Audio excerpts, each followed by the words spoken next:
cannot pretend that it doesn't exist. We spent practically the whole day on, was it Wednesday, discussing the issue, the security situation in Nigeria, as expected. And simultaneously, the Senate was doing the same thing, even without us comparing notes before we went into chambers. So it was a natural reaction to what was going on in the country today. We back home, our constituents are on our necks. People are dying every day and dying callously in ways that you can only find in almost a country without security forces. But we know that you guys are doing a lot. My opening remarks on the floor of the House when we came in on Tuesday, was to commend you guys, and particularly the ones that are on the front lines, sacrificing their lives every day, our men and women in uniform. So this is actually another one of those meetings, engagements, which we say is going to be continuous. We said it the last time. It's going to be continuous to find out exactly, open up, find out exactly what is going on, what the issues are, what the problems are, and hopefully, get some commitments from you. I'm sure moving forward, things are going to get better. We know what the basic issues are. There's funding, there's equipment, there's recruitment of personnel, but I'm sure there are other things that would not be said, in full view of the cameras. And I believe the committee is well equipped to handle these issues. This is our priority. It's the government's priority, and it should also be our priority in the House. It's major in our legislative agenda, and we must address it frontally, squarely, and whatever needs to be done. We must think outside the box. We must take the battle to these criminals, whatever they are. Like I was saying at the State House the other day, Nigerians are anxious, but I do understand the limitations of the armed forces. First of all, I know that, like I said, the Navy is not created for internal strife. Neither is the Air Force.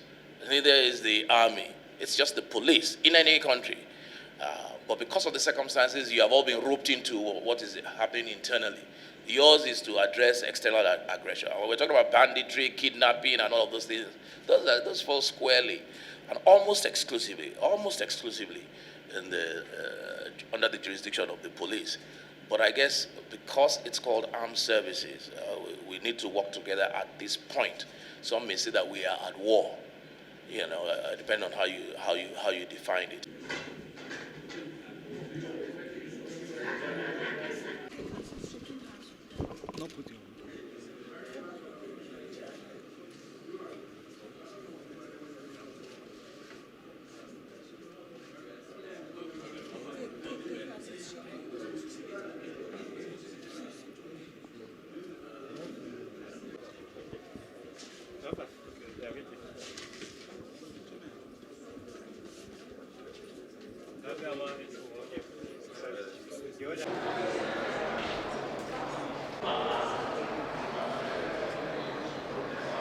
Very well. We got first-hand information on what's going on, what the issues are.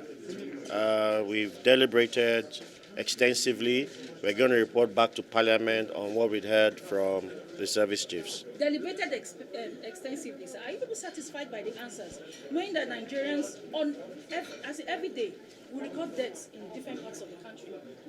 We were to a far extent satisfied with what they said. Like I said, we are also going to table all what they've said. We're going to put it before Parliament. We're going to discuss. We're going to have a very robust discussion on how to assist to end this war, because it is Nigeria that is at war. How to end this within the shortest possible time. Then would it change the challenges identified by this?